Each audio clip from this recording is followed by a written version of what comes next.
వస్తుంది? తెలుగుదేశమే. తెలుగుదేశం ఎందుకని? అంతే, తెలుగుదేశమేనా నాకు తెలిసి.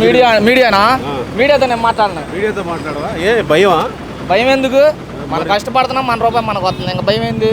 మరి తెలుగుదేశం గెలుస్తుంది అంటున్నావు, మీడియా అయితే నేను మాట్లాడినట్టున్నావు ఎందుకు? అంతేనన్న, వద్దు మీడియాతో వద్దులేన్న, ఏ జనంలో పడతాం, వద్దు. అంతేనా? అంతే. ఎందుకు తెలుగుదేశం ఎందుకు వస్తుంది? వైసీపీ బాగానే చేస్తుందంట కదా. ఏం చేసింది? సంక్షేమ పథకాలు వేస్తుంది. మీ ఆటో డ్రైవర్లకి 10,000 వేసాడు, 10 రకాల వసూలు చేస్తున్నాడు. అది మనకు తెలియట్లా. ఇప్పుడు యూనిఫామ్ లేకపోతే ఫుటో అంటున్నాడు, నో పార్కింగ్లో ఉంటే ఫుటో అంటున్నాడు. ఏంది?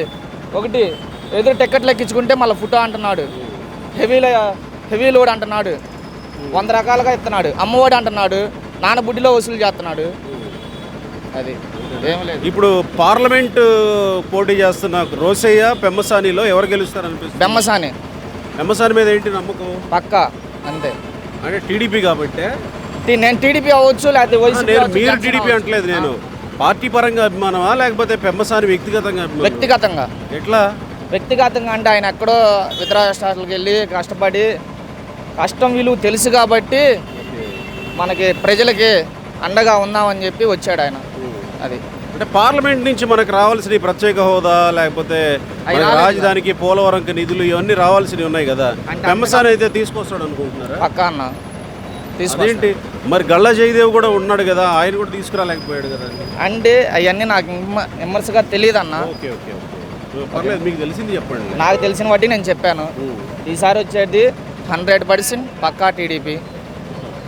ఓకే, నాకు వచ్చిన కానించి నేను ఎన్నో కష్టాలు పడ్డాను. ఏంది, నాకు వైసీపీ ద్వారాగా న్యాయం జరిగింది ఏం తెలియదు. టీడీపీ గవర్నమెంట్లో పర్లా. నేను ఒక ఆటో డ్రైవర్గా ఉన్నాను, లేదా కూలీగా పనిచేశాను, రైతు వారీగా చేశాను. ఇప్పుడు ఓనర్ అయ్యావా? ఓనర్. Very good. టీడీపీ గవర్నమెంట్లోనే ఓనర్. నేను 10 ఆటోలు తిప్పాను. వైసీపీ ప్రభుత్వం వచ్చింది, నాకు 5 ఆటోలు పోయినాయి.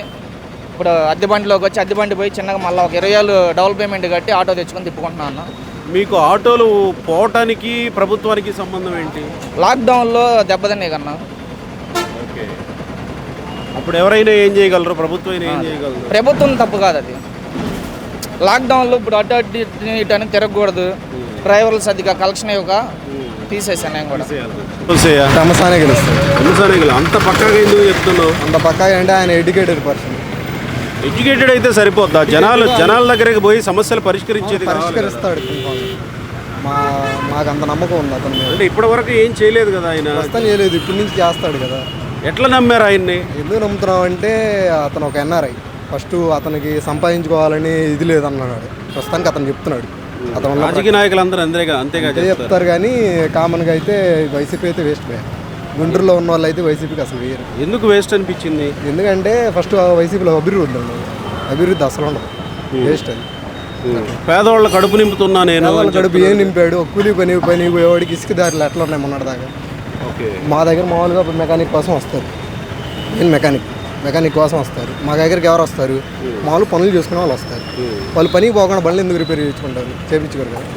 అట్లా అసలుకి దాదాపు 4-5 వేలు ఇసుక. ఇప్పుడు ఈ 6 సంవత్సరాలు, ఈ 6 నెలల నుంచి కాదు చూడాల్సింది. మన యావరేజ్గా మొత్తం 5 సంవత్సరాల పరిపాలన ఎలా ఉందో చూసుకోవాలి. 5 సంవత్సరాలలో కరోనా అయిపోయిన తర్వాత కనీసం జనాలు బతకడానికి ఇసుక ఉంటే ఆటోమేటిక్గా లేబర్ బతుకుతారు.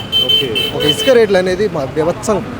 ఒక్కసారి మీరు ఎవరైనా కానీ ఒక లేబర్ వర్క్ పోయి అతను అడిగి చూడండి, అతను ఎన్ని కష్టాలు పడి ఉంటాడు. టీడీపీ వస్తే తగ్గుతుంది ఇసుక రేటు, జనాలందరికీ పనులు ఉంటాయనే నమ్మకం ఉంది. ఆ మెయిన్ కన్స్ట్రక్షన్ ఫీల్డ్ బాగా డెవలప్ అయిపోతుంది. గుంటూరు సిచ్యువేషన్ వచ్చేసరికి కంపల్సరీ డెవలప్ అయిపోతుంది. నెక్స్ట్ మనం అవుట్ వేసేది అనేది ఇప్పుడు గురించి ఆలోచించకూడదు. నెక్స్ట్ 10 years ఎలా ఉంది. పెమ్మసాని కూడా అట్లనే అనిపిస్తున్నాడు, చేస్తాడని మాకు నమ్మకం ఉంది.